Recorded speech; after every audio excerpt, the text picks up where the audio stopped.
Hi all, this is David Head with the Department of Transportation. I'm here with Jeff Parker from Clough Harbor and Associates and Kate Rattan from the DOT, our non-motorized transportation coordinator. I wanted to go a few things quickly just for how we would like to run this and ask you to bear with us. This is the first webinar that I've hosted at least, so hopefully it'll work out well and we can do more of these in the future. You can, what I'd like to do is save all questions until the end, but you can certainly, as Jeff's going through it, type a question either in the chat box or the questions box. And if it fits into what we're discussing at the time, we'll certainly answer it if we can. Otherwise, we'll wrap those up at the end. And then as we get towards the end, if you have questions you'd like to ask in person or in voice form, we'll ask you to raise your hand on there, which you can do, and then we can unmute you. Have you ask your question, we can answer it. But instead of opening it up and a bunch of people talking, I think it will work out better. Just a little bit of background, which Jeff will go into a little bit more. Putnam Bridge Trail Feasibility Study. We looked at, they're putting a trail across the bridge, but we need to look at the connections for that trail. We've done a lot of data collection, which Jeff will get into, and we had our first advisory committee meeting at the end of January. At that time, it was suggested that maybe we should try and reach out a little bit more to some others and get feedback and that kind of thing. So we decided to try and do a webinar. We thought it would be an easy way to get people to sit down during their lunch, and get some information to them and then get some good feedback. And I think with that, I'll turn it over to Jeff Parker, and we can start running through the slides. Thanks, Dave.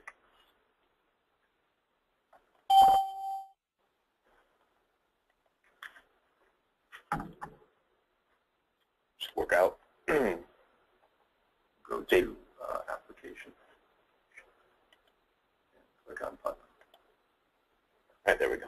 Just a minor logistical thing on our end. This is our first webinar, so we apologize.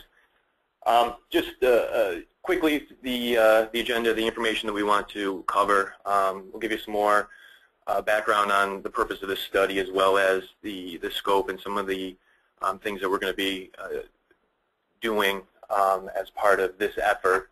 We'll give you some milestone dates, some of the key points that we want to hit as we go along in the schedule, as well as talk about the preliminary goals for the study and for the broader project that we've outlined so far. We certainly are looking for input on those and looking to refine those as we go. We'll talk about some of the design considerations, both in general relative to trails of this nature, as well as some site-specific things that we've identified. Then we'll flip to a study area map and talk about some more specifics as well. Take some questions at the end. As Dave mentioned, the Route 3 Putnam Bridge is part of the rehabilitation project that is beginning this year. They are constructing a new walkway, a 6-foot walkway, adjacent to the northbound lanes on the bridge. And what they're not doing as part of that project is extending that walkway and tying it down into the local roadway network with any paths or trails. So that's the purpose of this study, is really to advance some planning work for those trail connections and look at how the walkway can be connected to the local street networks in both Wethersfield and Glastonbury, and evaluate those from cost and impacts and overall benefits perspective. You can see there's a map there of the study area. In general, we're looking from I-91 interchange, exit 25, across Route 3, over the Connecticut River from Wethersfield into Glastonbury and extending over in general to Main Street in Glastonbury. The specific study area will be refined depending on the trail alignments that we ultimately look at.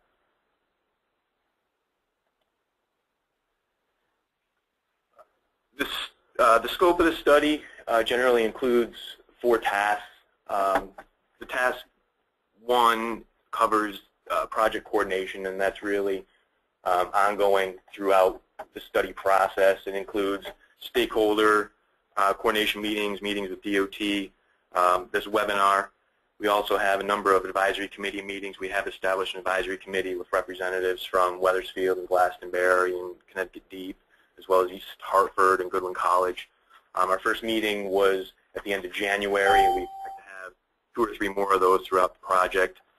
We will also have one public information meeting, and according to the current schedule, we're hoping to have that completed late spring, so either at the end, towards the end of May or by mid-June before the summer break.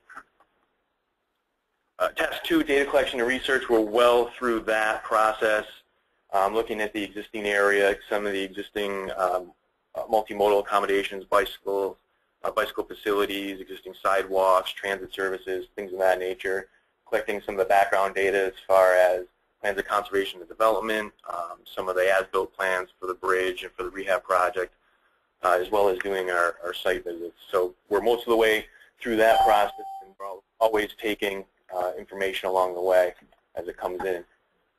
Task 3 is really the bulk of the work, and it's looking at the alternatives for possible trail connections. It includes developing design parameters, generally speaking, some of the defining the design standards for the path that we're going to try to adhere to, looking at alternatives as far as alignments, both in Wethersfield and Glastonbury, presenting those to the advisory committee and to the public, and refining those into a set of recommendations that we'll document in the study report. As I mentioned, the targets there, the main targets are the public meeting late spring, and then we hope to have the study completed later this year, hopefully around fall, maybe a little bit after, before the final document's published. So that's essentially the scope of work. What we've outlined for discussion purposes are some preliminary goals for the study and for the project when it starts to take shape. Basically, there's 3 primary goals. The first one here is maximizing transportation and recreational utility, and really looking to promote this, the connections from the walkway to the local street networks as year-round transportation and recreational facilities, and doing that by looking at accessibility and incorporating standards that will accommodate a variety of users, not just bicyclists, but pedestrians, skaters, joggers, as well as have ADA accessibility. We're also looking to maximize connectivity, and as you come off, extend from the walkway over to the local street network, where are we connecting, and what are the facilities on the local street network? Are there sufficient shoulders? Are there bike routes? Are there existing sidewalks? Do those need to be provided? As well as is there convenient access to and from transit if you're going to use the trail as part of a multimodal trip? As well, looking at providing a good user experience and providing for comfort and security both along the trail and at the termini, and looking at some of the safety implications. And just as far as comfort goes, if part of the trail is adjacent to Route 3, we want to look at mitigating some of the effects of traffic, such as headlight glare, road spray, and noise. The second goal that we've outlined is to minimize impacts, and that's impacts to environmental sensitivities, environmental resources, properties, private property in the area, as well as impacts to existing bridges, existing crossings over Nawbuck or over Keeney Cove. That in general, minimizing the impacts, at the same time trying to maximize the transportation and recreational utility. We also want to put together a plan in the end that is going to be implementable. And we're looking to do that in a number of ways.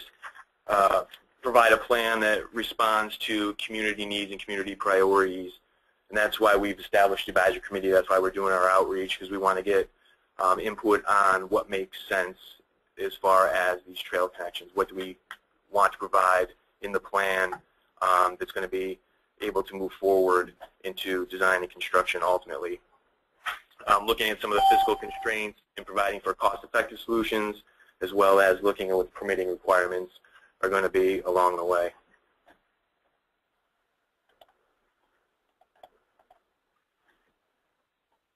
Now getting into the design considerations, we'll talk in general first and then more site-specific.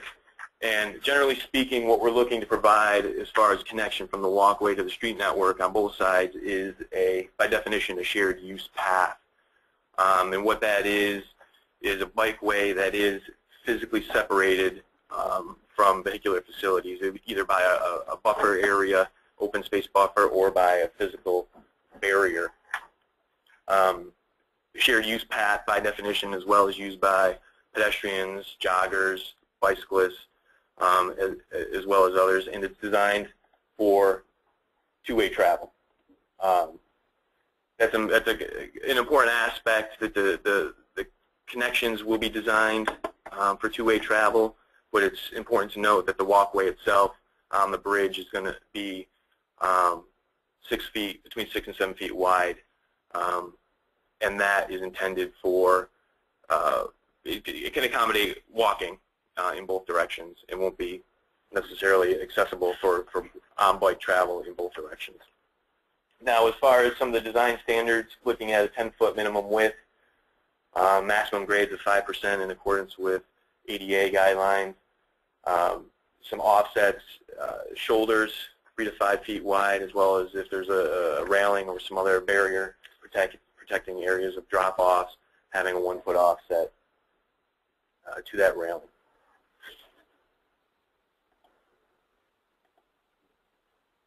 And we're just showing some examples here of other shared use paths that we think have similar features to what might ultimately take shape in this project area. 3 of these are examples from Connecticut. One is an example up in the upper left. Is an example from Schenectady, New York. It's the 890 shared use path. And if we envision that if the path in our area, particularly in Glastonbury, as you follow along, if it is to follow along Route 3, could be cut into the existing roadway embankment, similar to this, where you have a retaining wall on one side of the path as well as a railing on the other side. Some of the other examples that we're showing here is Charter Oak Greenway in Manchester, Farmington Canal Trail in Hamden, which is adjacent to the Wilbercross Parkway, and the Quinnipiac River Linear Trail in Wallingford. Certainly what we're looking for are features of other trails that are in Connecticut that people like, that we want to account for and provide for in our plan. So, looking at the 10-foot minimum width and looking at wider shoulders perhaps, and those types of features.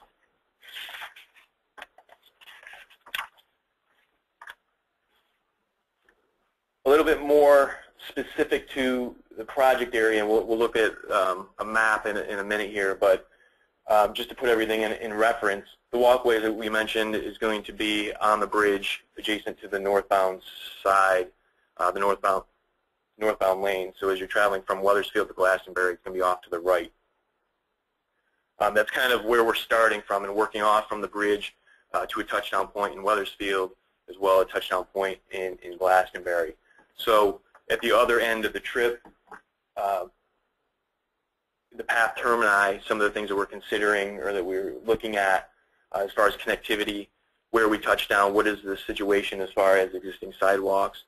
Are there existing crossings, or do there need to be sidewalks and crossings? Are there bike facilities? Is there transit service that's accessible? Those types of things as well. Looking at where we're touching down, does it make sense as far as where people who are either recreational users or commuters, where we're touching down, does it make sense as far as where they're coming from and going to on either side in both Wethersfield and Glastonbury. From a safety perspective, if we're introducing new crossings, Are those safe crossings? What are the traffic volumes and what are potential vehicular conflicts? Is the users enter and exit the trail? And then accommodations at the trail termini. Do we need to have parking? Do we need to have new parking, or can we make existing parking accessible? Is that an important feature? Are there other trailhead amenities that need to be planned for at this point going forward?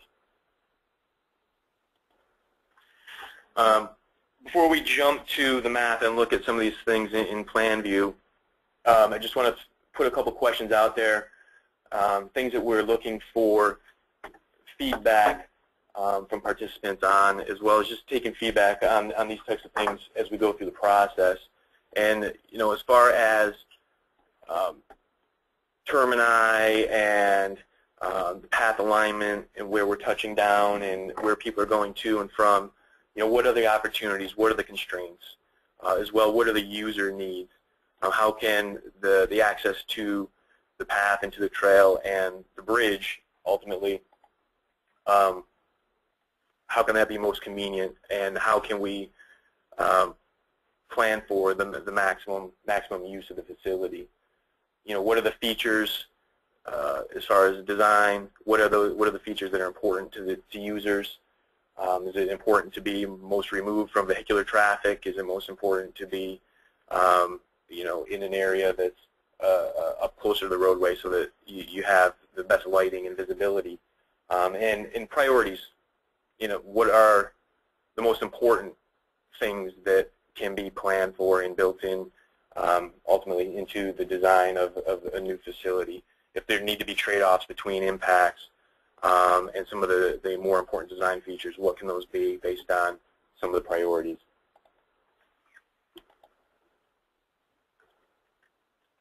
We'll jump to a couple of maps. We'll look first at wetland map? Yeah, we'll look at the floodplain. Just in terms of constraints, this is one of the primary constraints in the project area. Off to the left of the graphic is the exit 25 in Weathersfield, Connecticut River through the middle, and then we incorporate a good section of Glastonbury and Putnam Boulevard over to Main Street on the right side of the graphic. And all the shaded area in blue is area that's encompassed within the 100-year floodplain. As you can see, particularly along Route 3 on the Glastonbury side, the 100-year floodplain elevation is right up to the roadway elevation.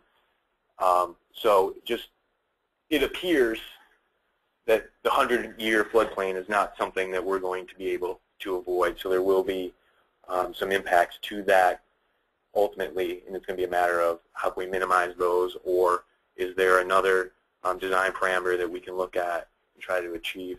One of the things that we're considering is a 10-year flood elevation for the purposes of planning and design to keep the trail out of the 10-year floodplain so that it is usable and not just, at most times of the year, not susceptible, for example, to seasonal flooding.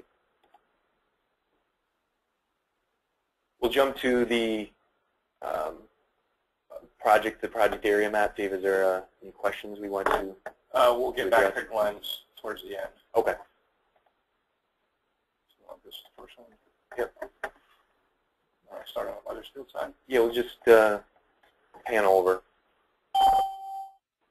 The dashed yellow line in the middle of the graphic there is just the approximate location of the walkway on the bridge. So again, it's adjacent to the northbound side.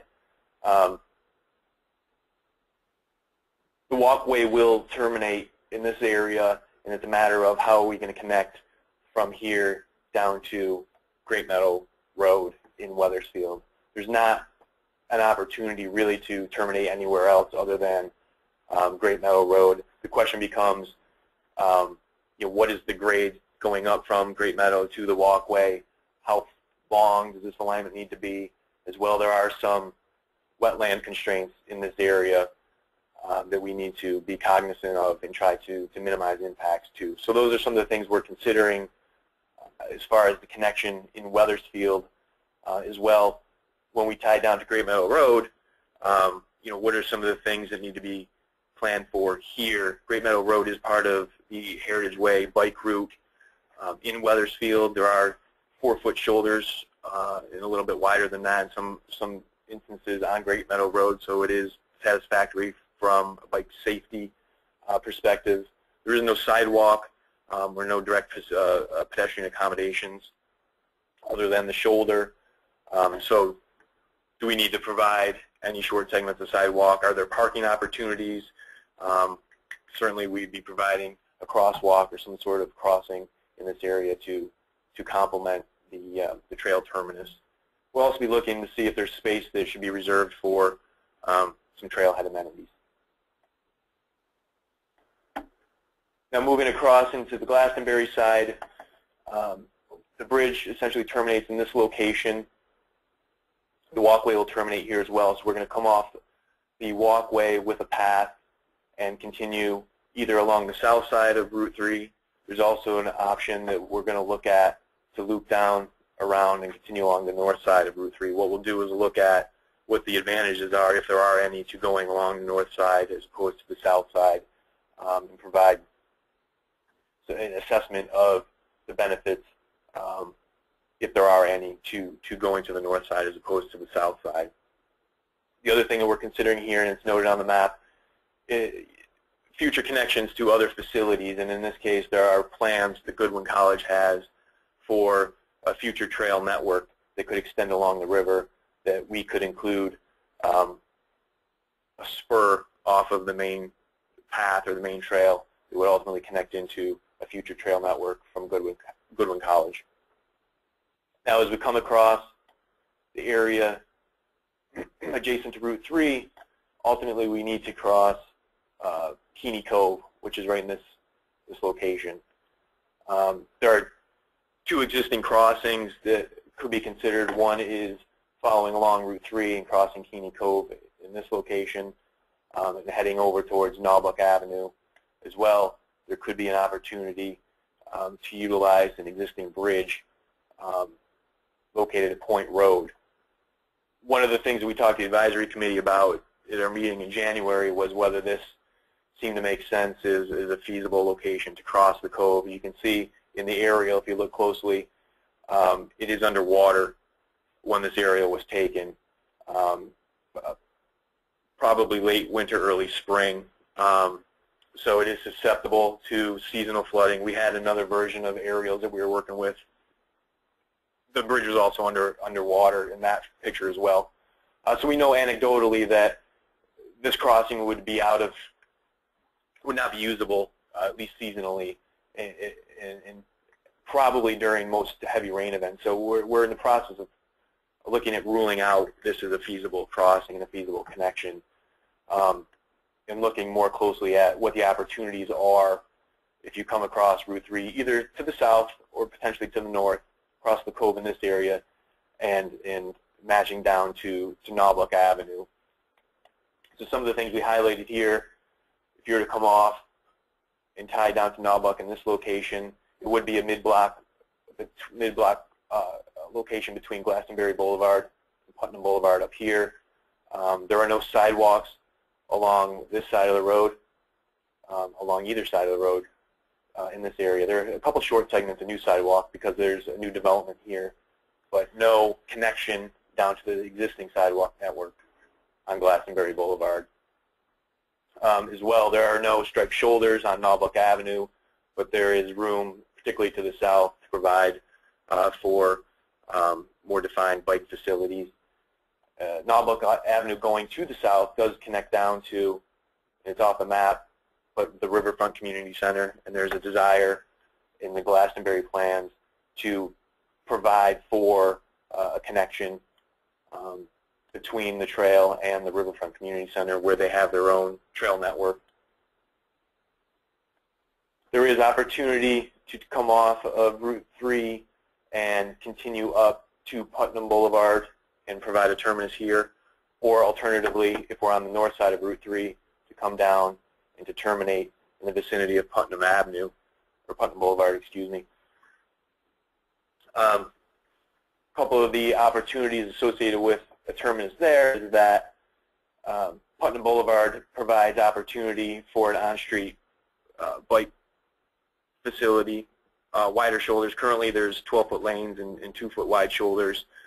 We think there's opportunity to reallocate the space on the roadway to narrower lanes and wider shoulders, or alternatively convert the sidewalk that exists along the north side of Putnam Boulevard from a sidewalk to more of a shared use path. It will connect down to Main Street with proximity to the park and ride and some parking there, as well as some of the other destinations via Main Street. We're also looking at how the trail termini and the connection would relate to Naubach Avenue and users coming to and from the south and north via Naubach from other parts of Glastonbury to the south and from East Hartford up here from the north. It appears that access to the trail in this area would be fairly convenient and a good place for people, particularly who are biking, to get on and get off immediately between the roadway network and the trail. And once you're on the roadway network, they're free to choose their own path, making their way either into Glastonbury or East Hartford. We also initially considered a trail alignment that could pass over Naubach and continue follow the ramp alignment down to Glastonbury Boulevard and provide for the main terminus at this point, where there's transit access as well. There's signalized crossings for pedestrians. There are existing sidewalks.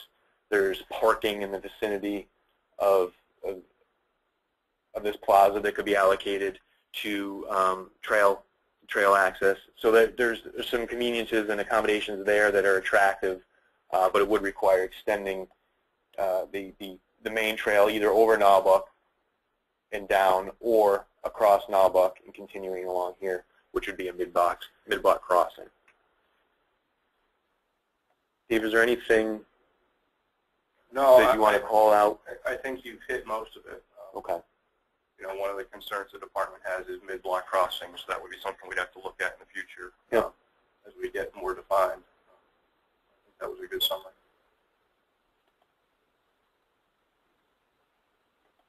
We'll just close out the main part of the presentation, then we'll go into some questions. There was just one more slide. Further, just quickly, the next steps, moving beyond the webinar, we're going to be looking in more detail as far as what the preliminary alternatives are, looking at multiple alignments in Glastonbury in particular, and in Wethersfield, but also looking at how the trail is going to relate to Route 3 and or the floodplain areas. The target is for a public meeting to present alternatives in the late spring, as I mentioned. You can contact me. There's my email if you have any questions or you need additional information, as well as contact Dave with DOT. And there is a study webpage that you can get to via the DOT website. Dave, I don't know that it's easy to find via the main homepage. If you go to the DOT website, on the right there's Bike Ped, and then you can just go down to the Bike Ped page. Or, as Jeff has here, if you just Google exactly what he's got in quotes, it'll bring you to that page. Yeah, I did that. Works out nice. That's my preferred method. I did that yesterday, and the first hit was right to the web page. And with that, I think we had one question that Glenn sent in.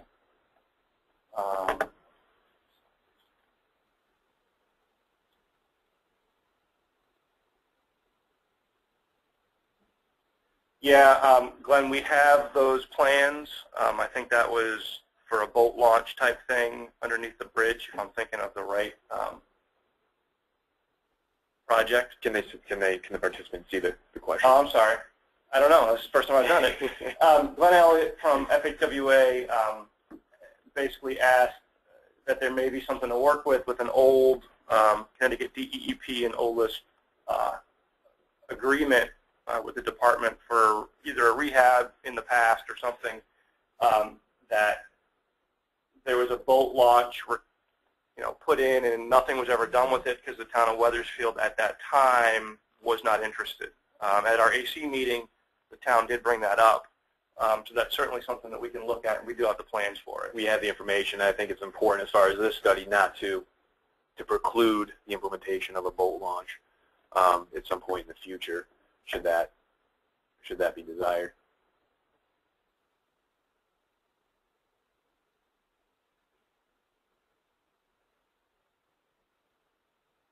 Want me to read the question? Yeah, I'm trying to figure out where that piece is too.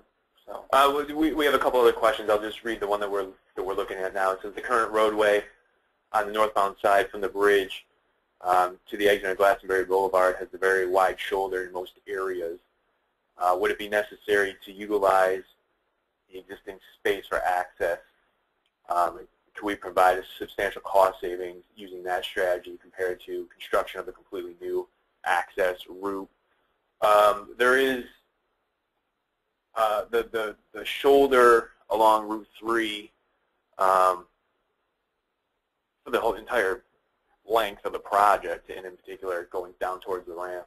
There is a shoulder that I believe just meets the minimum requirements as far as width. I think the idea would be to, if it was overly wide, to take some space from the shoulder and build out from there and utilize that additional space for trail. Specifically on Route 3 itself? I think so, in the area of the ramp. Yeah, Richard, if you're talking on Route 3 itself, our traffic folks have basically said that that's a minimum shoulder width that they're comfortable with, and that's for disabled vehicle, etc. It's certainly something we can broach with them, and if it's a foot, maybe, but more than that, we're not sure. But we have thought of that, and it's a good point to bring up. Yeah, in either case, if there is some space that we could use there, we would still be into building out to accommodate a full width facility and the required width for physical separation or physical barrier between the roadway and the shared use path.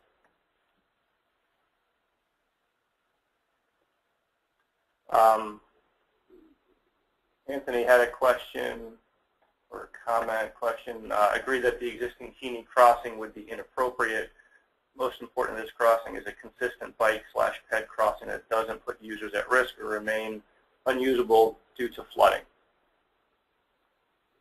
Yeah, you're right, Anthony. We want to, and that also gets into types of funding and things that we can use. But if it's not open year-round, we may very severely limit ourselves for future funding of construction of the project. So, point well taken.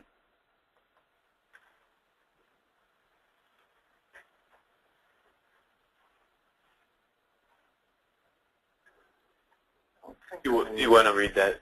Yeah, Joe Balskas had a question on would there be any observation points on the bridge itself for viewing the river and the view shed. I don't think at this point that they have any bump outs for view sheds, and that's based on the cantilever type structure that they're putting out there. The 6.5 or so feet was about all that they could get. Maximum. So there won't be a specific spot, but certainly as you're up there, if there's no traffic coming around, I would certainly plan on standing there and taking in the view. Yeah, and I envision that we would accommodate some space right adjacent to the walkway on both ends for a bench or for a rest area. And another consideration, too, is enough space for a turnaround of a plow or other maintenance-type vehicles as they're coming up to the bridge to be able to turn around and go the other direction on the trail. Another point that's kind of off that topic, but on it is, and one of the things that we discussed in depth at the AC meeting is maintenance of the trail. That would be worthwhile bringing up, and something that needs to be figured out still as we move forward. Typical department is we don't maintain multi-use trails. However, we do maintain the trails or sidewalks on bridges. So this may be a unique agreement that is worked out, whether the department has the whole thing, which would be a stretch, or we have the bridge part, and then the individual communities would have maintenance responsibilities leading up to. So I'll just throw that out there for everybody's information as well.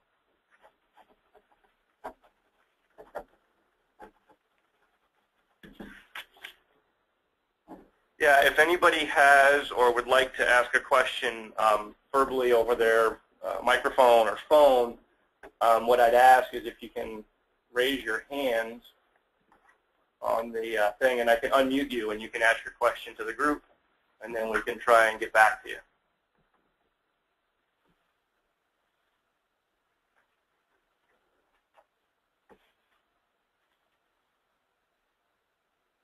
So it doesn't look like we have any more questions at this point.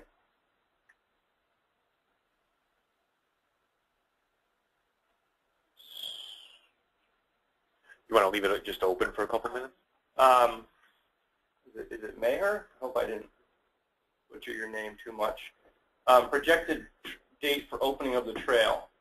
He's questioning what is the projected date for opening of the trail. We don't have a projected date at this time.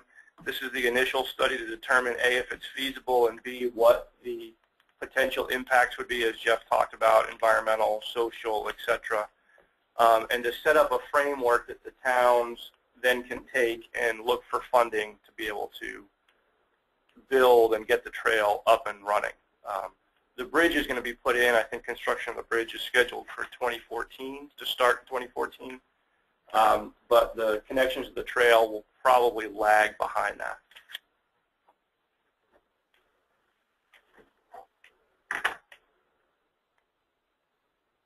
If there's any other questions, we'll certainly stay on the line for a little bit. If not, I really appreciate everybody's attending, and hopefully you got some good information out of it. There will be, or there should be, a short 3 or 4 question survey when you exit that it would be, I would appreciate if you would answer, just so we can make these more useful for everybody in the future. And certainly if there's any other thoughts you have following up on this, to provide them to either myself or Dave via email. Yep. Thank you. Yeah, thank you all very much.